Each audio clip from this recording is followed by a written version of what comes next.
साथियों नमस्कार। Kota online YouTube channel पर आप सभी का स्वागत है। बहुत बढ़िया होंगे, बहुत अच्छे होंगे आप सभी। साथियों आज से हम लोग जो है हिंदी साहित्य का इतिहास शुरू करने वाले हैं ग्रेड फर्स्ट और सेकंड के लिए। और पूरा का पूरा इतिहास में आपको यहाँ पर कराने वाला हूँ। जो भी चीज़ें हमारे सिलेबस में है वो ग्रेड फर्स्ट में है चाहे ग्रेड सेकंड में है। हर चीज़ में आपको हिंदी साहित्य से रिलेटेड यहाँ पर पूरे नोट्स, जो भी नोट्स मेरे पास हैं वो पूरे नोट्स में आप लोगों को यहाँ पर करवाऊंगा। और आप पूरे के पूरे नोट्स जो है अपने नोट्स उतारिए।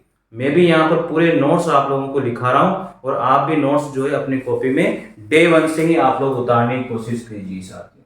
तो सबसे पहले हम लोग यहाँ पर मैं नंबर 1 डाल रहा हूँ। तो ये पहला नंबर है, इसका मतलब पहला लेक्चर ये आज हम लोग शुरू कर रहे हैं।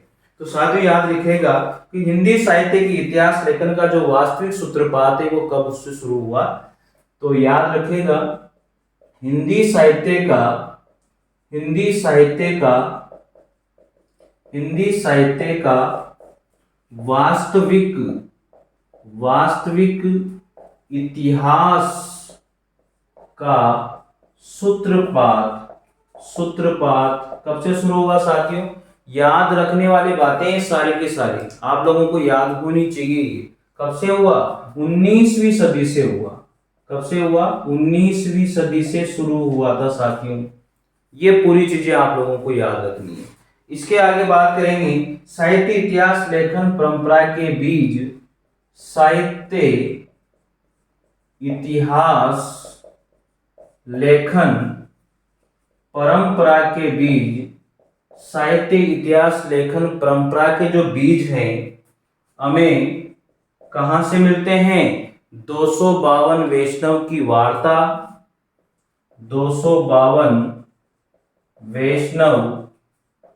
वैष्णव की वार्ता और 84 वैष्णव की वार्ता। 84 वैष्णव की वार्ता। कालिदास हजारा और भक्तमाल ये नाभादास ने लिखी थी, सबको पता है। तो इतनी सारी रचनाओं से हमें साहित्य इतिहास लेखन परंपरा के बारे में हमें मिलता है साथियों। अब बात करेंगे आगे 252 वैष्णव की वार्ता और 84 वैष्णव की वार्ता। 252 वैष्णव की वार्ता और दूसरी है 84 वैष्णव की वार्ता। 84 वैष्णव की वार्ता किसके द्वारा लिखी गई है? गोकुलनाथ जी के द्वारा लिखी गई है। याद रखना किसके द्वारा लिखी गई है? तो ये याद रखने वाली बात है, गोकुलनाथ जी के द्वारा लिखी गई है। दोनों की दोनों ही रचनाएं याद हो जाएगी, इसमें कोई दिक्कत नहीं होनी चाहिए। तो दोनों की दोनों रचनाएं किसके द्वारा लिखी गई है? गोकुलनाथ जी के द्वारा लिखी गई है। अब आगे हम लोग बात ये करेंगे कि पहली जो रचना है, जो 84 वैष्णव की वार्ता जो रचना है, ये जो रचना है 84 वैष्णव की वार्ता, ये महाप्रभु वल्लभाचार्य जी के शिष्यों का जीवन परिचय इसमें दिया गया है।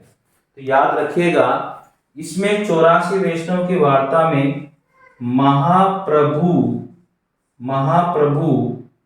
वल्लभाचार्य जी के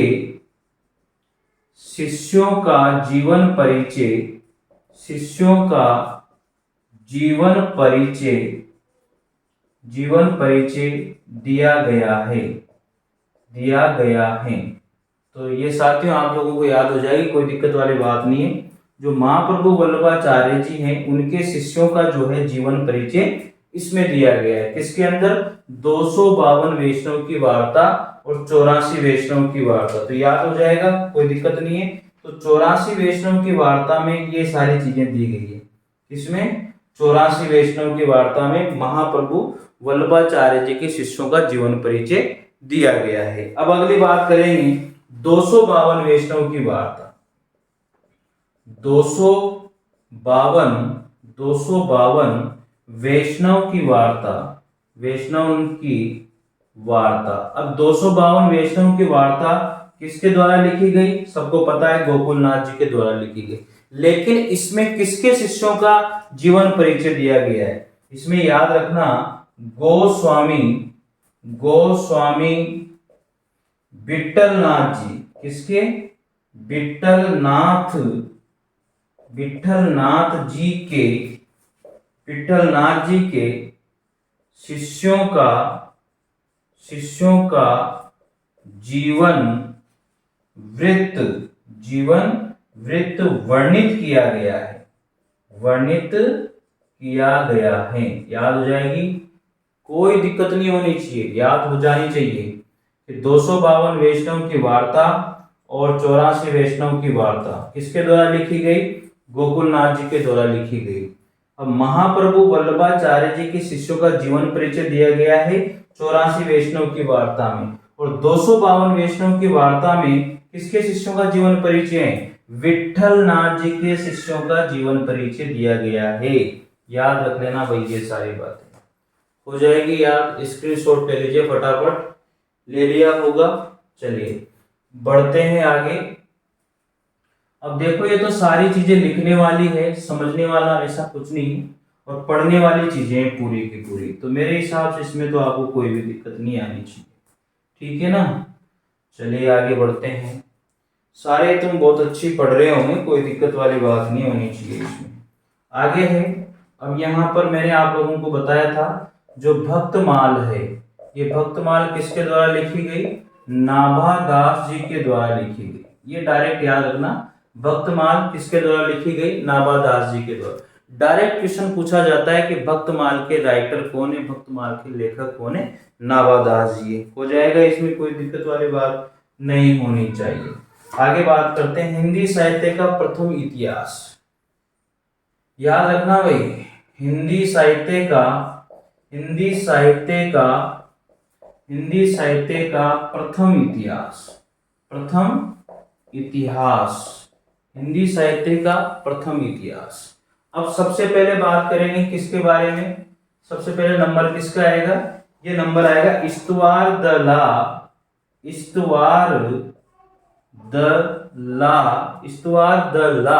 लिटरेट्यूर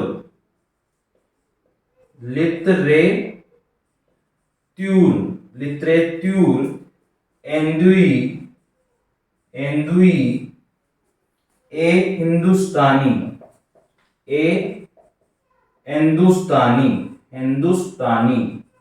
ये है साथियों। सबसे पहले लिखा गया हिंदी साहित्य का इतिहास ये है। इस्तवार द ला लिटरेट्यूर एंदुई ये हिंदुस्तानी। समझ में आ रही होगी बात। तो इस्तवार का मतलब साथियों क्या हो जाएगा? इसका मतलब हो जाएगा इतिहास। इसका मतलब क्या हो रहा है? इतिहास इसका मतलब हो जाएगा। याद रखना, लिटरेचर का मतलब क्या हो जाएगा? साहित्य। क्या हो जाएगा इसका मतलब? साहित्य इसका मतलब हो जाएगा। एंदुई इसका मतलब हो जाएगा हिंदुओं द्वारा। किसके द्वारा? हिंदुओं द्वारा बोली जाने वाली हिंदुओं द्वारा बोली जाने वाली हिंदी। ये याद हो जाना चाहिए आप लोगों को, ठीक है। इसके बाद में एंदुई क्या होता है? हिंदुस्तानी क्या होता है? मुसलमानों द्वारा बोली जाने वाली हिंदी। मुसलमानों द्वारा बोली जाने वाली हिंदी या फिर उर्दू, ठीक है।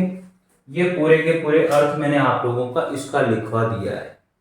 आप लोगों को लिखना है ऐसा का ऐसा ही। तो ये हिंदी साहित्य का प्रथम इतिहास है। इस्तवार द ला लिटरेचर एंदुई ये हिंदुस्तानी।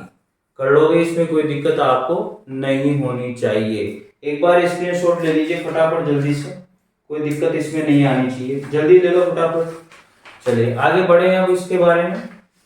चलिए इसके बारे में आगे बात करते हैं। इसके जो लेखक हैं, लिखेगा आप लोग यहाँ पर, इसके जो लेखक हैं कौन है? फ्रांस के हैं, और फ्रांस के बहुत बड़े विद्वान हैं, और उनका नाम है गार्सा द तासी। क्या नाम है साथियों? गारसा द क्या नाम है? तासी, ये नाम है इसके लेखक का। फ्रांस के रहने वाले हैं और नाम है गारसा द तासी। समझ गए होंगे, कोई दिक्कत इसमें नहीं आनी चाहिए। इसकी जो भाषा है वो क्या है? इस ग्रंथ की जो भाषा है वो क्या है? इस ग्रंथ की जो भाषा है साथियों वो है फ्रेंच भाषा। कौन सी भाषा है? फ्रेंच। फ्रेंच भाषा है, ये आप लोगों को याद रखनी है। कर लोगे? हिंदी साहित्य का प्रथम इतिहास, इस्तवार द ला लिटरेचर येंदुई, ये हिंदुस्तानी है। इस्तवार का मतलब इतिहास, लिटरेचर मतलब साहित्य, एंदुई मतलब हिंदुओं के द्वारा बोली जाने वाली हिंदी, और हिंदुस्तानी मतलब मुसलमानों द्वारा बोली जाने वाली हिंदी या उर्दू। इसके जो लेखक हैं वो फ्रांस के रहने वाले हैं। गार्सस दासी एक विदेशी विद्वान थे, और इसको जो इसमें इन्होंने लिखा है फ्रेंच भाषा में, इसको इनके द्वारा लिखा गया है। फटाफट जल्दी से स्क्रीनशॉट आप इसका भी ले लीजिए, कोई दिक्कत वाली बात इसमें नहीं होनी चाहिए। ले लिया? चलिए आगे बढ़ते हैं। सारी चीजें मैं आप लोगों को एक एक चीज यहाँ पर लिखा रहा हूं, और आप लोग जो है नोट करते जाइए अपनी कॉपी में। कॉपी में नोट करना बहुत जरूरी है। आगे बढ़ते हैं। इस पुस्तक, इसमें पुस्तक में कुल कितने भाग हैं? कुल 5 भाग हैं इस पुस्तक में। कितने भाग हैं साथियों?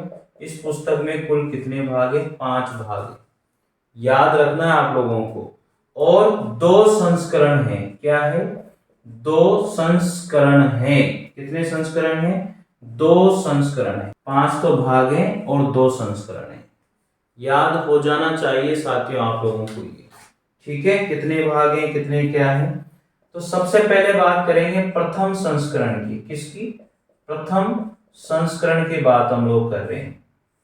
प्रथम संस्करण में क्या हुआ था मैं आपको बता दूं। ये 2 भागों में लिखा गया। किसमें लिखा गया? 2 भागों में इसको लिखा। याद करना है, प्रथम संस्करण है, 2 भागों में इसको लिखा है। प्रथम भाग, प्रथम जो भाग है, देखो सारी चीजें याद होनी चाहिए।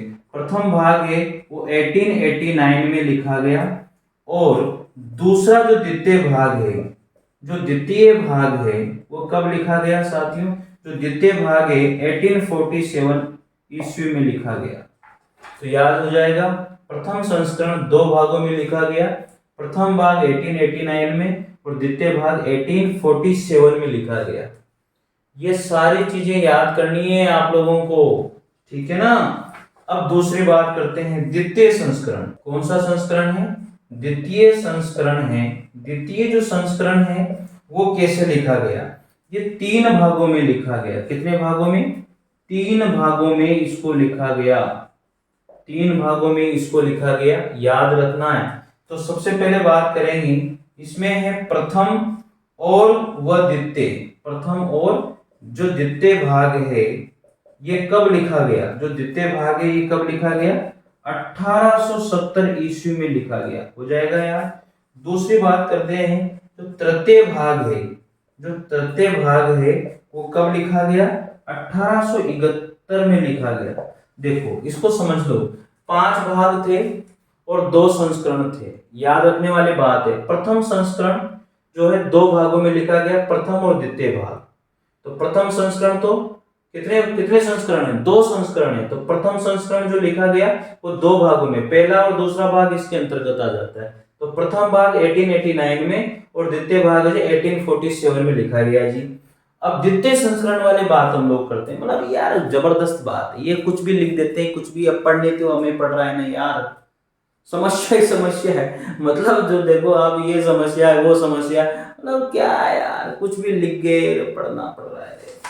चलिए, द्वितीय संस्करण है 3 भागों में, ये 2 भागों में लिखा गया। प्रथम संस्करण, 2 ही तो संस्करण है, तो प्रथम संस्करण 2 भागों में और द्वितीय संस्करण 3 भागों में। तो पहला और दूसरा तो 1870 में लिखा, और तीसरा भाग 1871 में लिखा। तो देखो यहाँ पर पहला दूसरा इसमें आ गया, और 2 यहाँ आ गए, 3 यहाँ पर है, 2 यहाँ पर है। तो कितने भाग हो गए? 5 भाग हो गए। और संस्करण तो कितने हैं? 2 ही संस्करण। तो कर लोगे, इसमें कोई दिक्कत वाली बात थोड़ी है। हो जाएगा। कोई परेशानी है क्या? नहीं होनी चाहिए। मजा आ रहा है ना? लिखते जाओ भाई, ये तो लिखने वाली चीजें हैं सारी की सारी। इसमें तो मैं तो क्या बताऊं, इसमें अभी तो नोट्स हैं, आप लोगों को लिखने हैं अच्छे से। आगे लिखिए, इस ग्रंथ में हिंदी और उर्दू, इस ग्रंथ में लिखो आगे, इस ग्रंथ में हिंदी और उर्दू, इस ग्रंथ में हिंदी और उर्दू, स्क्रीनशॉट नहीं लिया तो ले लो। इस ग्रंथ में हिंदी और उर्दू के कवियों का वर्णन किया गया है। कवियों का वर्णन जो है कैसे किया?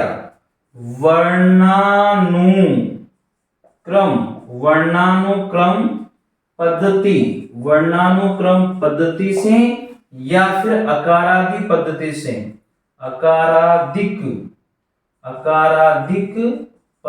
से किया गया है।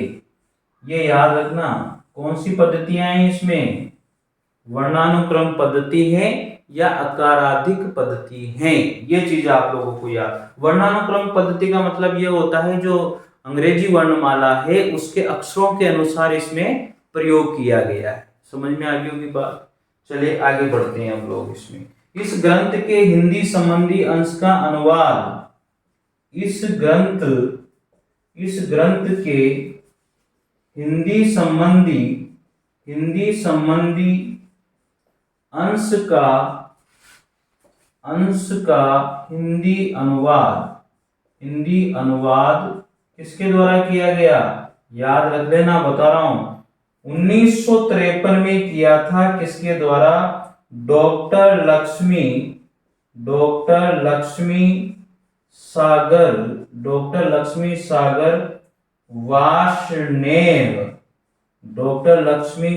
वार्ष्णेय के द्वारा इस ग्रंथ का हिंदी अनुवाद सबसे पहले किया गया था। तो याद हो जाएगी सारी चीजें। देखो याद तो करनी पड़ेगी यार, कुल मिला के बात ये मस्ती के साथ पढ़िए, उसमें क्या दिक्कत है यार। अब देखो 5 भाग थे, 2 संस्करण थे। प्रथम भाग 1889 में, द्वितीय भाग 1847 में, द्वितीय संस्करण में पहला और दूसरा एक साथ है, तृतीय भाग अलग था।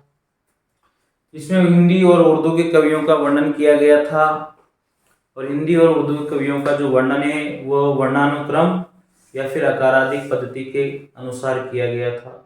इस ग्रंथ का जो हिंदी अनुवाद किया था वो 1953 में डॉक्टर लक्ष्मी सागर वार्ष्णेय के द्वारा किया गया था। तो मेरे हिसाब से ये आपको इसमें कोई दिक्कत नहीं आएगी। तो प्लीज आप लोग जो है कर लीजिए इसको नोट, ठीक है ना, कर लिया होगा। आगे बढ़ते हैं। बहुत बढ़िया नोट्स लिखा रहा हूं मैं आप लोगों को, ये ध्यान रख लीजिए। आपने कहीं भी नहीं देखे होंगे, सोच लेना आप लोग इसको। आगे है, इस पुस्तक में कोई भी काल विभाजन का प्रयास नहीं किया गया। याद रख लेना, लिखा रहा हूं आगे। इस पुस्तक में कोई भी काल विभाजन का प्रयास नहीं किया गया। इस पुस्तक में कोई भी काल विभाजन का प्रयास नहीं किया गया। आगे लिखिए, एक विदेशी विद्वान द्वारा हिंदी साहित्य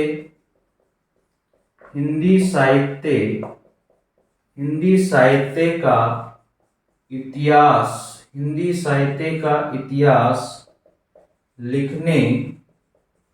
लिखने का सर्वप्रथम एवं महत्वपूर्ण प्रयास किया गया। ये लो साहब।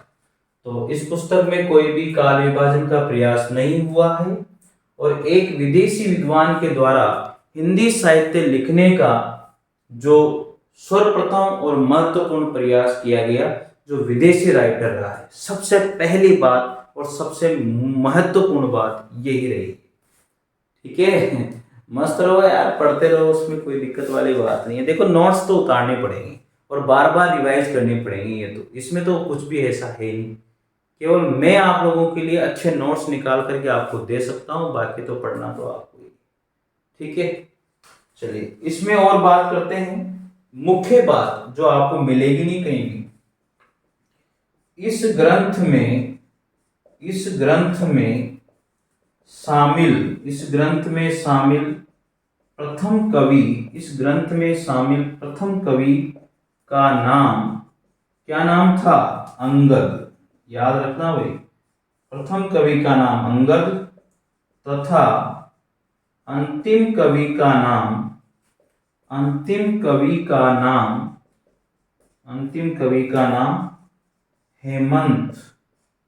हेमंत पंत है। ये लो साहब, ये बहुत बढ़िया बात हुई। तो प्रथम कवि तो है अंगद और अंतिम कवि है इसमें हेमंत पंत। ठीक है, तो ये पूरा का पूरा ग्रंथ मैंने आप लोगों को करवा दिया है और ये गार्ग्य ताशी का पूरा ग्रंथ है। अच्छे से आप लोग इसको कीजिए और बहुत बढ़िया तरीके से इसको करना है आप लोगों को। चलिए अब नंबर 2 पे बात करेंगे हम लोग ठाकुर शिव सिंह सेंगर के बारे में। स्क्रीनशॉट ले लो फटाफट जल्दी से। ले लिया, वेरी गुड। आगे उतारो भाई, लिखते जाओ, मौज करते जाओ। नंबर 2 पे आते हैं हमारे ठाकुर शिव सिंह सेंगर।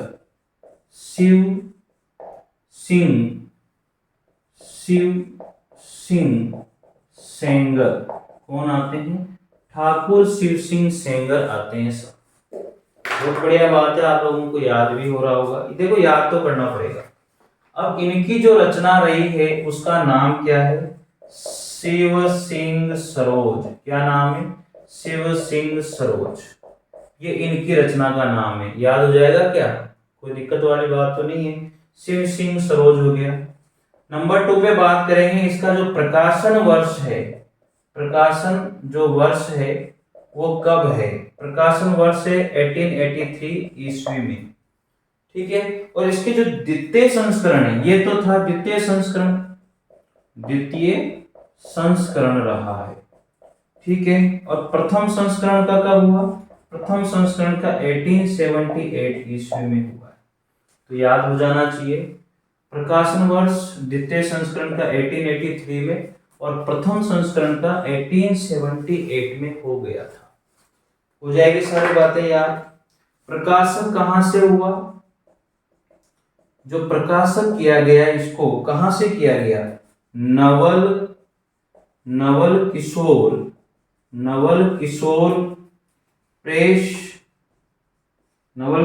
प्रेस जो लखनऊ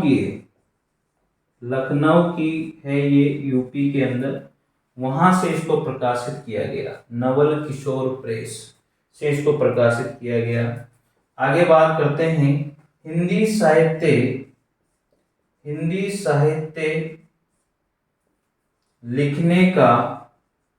लिखने का दूसरा प्रयास किया गया। हिंदी साहित्य लिखने का दूसरा प्रयास यहाँ पर किया गया। हो जाएगी बातें याद। और किसी भारतीय विद्वान के द्वारा हिंदी साहित्य लिखने का प्रथम प्रयास किया गया। ठीक है, यह आप लोगों को याद करना है। देखो हिंदी साहित्य लिखने का तो पहला प्रयास तो गार्ग्य ताशी ने किया था, आपको पता है। और एक भारतीय विद्वान के द्वारा पहला प्रयास शिव सिंह सेंगर के द्वारा किया गया, शिव सिंह सरोज के रूप में। ये इनकी रचना रही है। ठीक है, आगे बात करते हैं। इस पुस्तक में कितने कवि हैं? इस पुस्तक में कितने कवि हैं? इस पुस्तक में टोटल जो है 1003 कवियों या लेखकों, 1003 कवियों या लेखकों का जीवन परिचय दिया गया है। इसमें क्या दिया गया? जीवन परिचय दिया गया है। जीवन परिचय दिया गया है साथियों। तो मेरे हिसाब से इसमें तो कोई दिक्कत वाली बात नहीं होनी चाहिए। और इस पुस्तक में जो है काल विभाजन और नामकरण का कोई प्रयास नहीं किया गया। लिख दो यहाँ पर, इस पुस्तक में काल विभाजन और नामकरण का कोई प्रयास नहीं हुआ। काल विभाजन और नामकरण का इस पुस्तक में कोई प्रयास नहीं हुआ साथियों। तो ये सारी की सारी बातें साथियों में आप लोगों को ठाकुर शिव सिंह सेंगर के द्वारा लिखी गई सेकंड पुस्तक शिव सिंह सरोज जो ग्रंथ है हिंदी साहित्य के इतिहास को लिखने के लिए जो बताया जा रहा है, इसका जो प्रकाशन वर्ष है 1883 में है। ऐसे ही पूछा जाता है कि शिव सिंह सरोज किसके द्वारा लिखी गई? ठाकुर शिव सिंह सेंगर के द्वारा लिखी गई। इसका प्रकाशन कब हुआ? 1883 में हुआ। कौन से संस्करण का हुआ? द्वितीय संस्करण का हुआ। पहले संस्करण का कब हुआ? 1878 में हुआ। कहां से प्रकाशित की गई? तो ऐसे क्वेश्चन तो नहीं आते हैं भाई, ठीक है। आगे, हिंदी साहित्य लिखने का दूसरा प्रयास किसके द्वारा किया गया? ठाकुर शिव सिंह सेंगर के द्वारा किया गया। किसी भारतीय विद्वान के द्वारा प्रथम प्रयास हिंदी साहित्य लिखने का किसने किया? ठाकुर शिव सिंह सेंगर के द्वारा किया गया। लगभग कितने कवियों का इसमें वर्णन है, लेखों का वर्णन है? 1003 कवि या लेखों का इसमें जीवन परिचय दिया गया है। इस पुस्तक में काल विभाजन और नामकरण का कोई भी प्रयास नहीं हुआ है। इस पुस्तक में काल विभाजन और नामकरण का कोई भी प्रयास नहीं हुआ है। तो आप लोगों को पूरा की पूरी चीजें नोट कर लेनी है और बहुत अच्छी तरह से नोट करनी है। एक लाइन और बच रही है इसमें, उस लाइन को भी मैं आपको लिख देता हूं। जो है इन्होंने क्या किया है? इन्होंने ठाकुर शिव सिंह सरोज जो है, इन्होंने हिंदी का प्रथम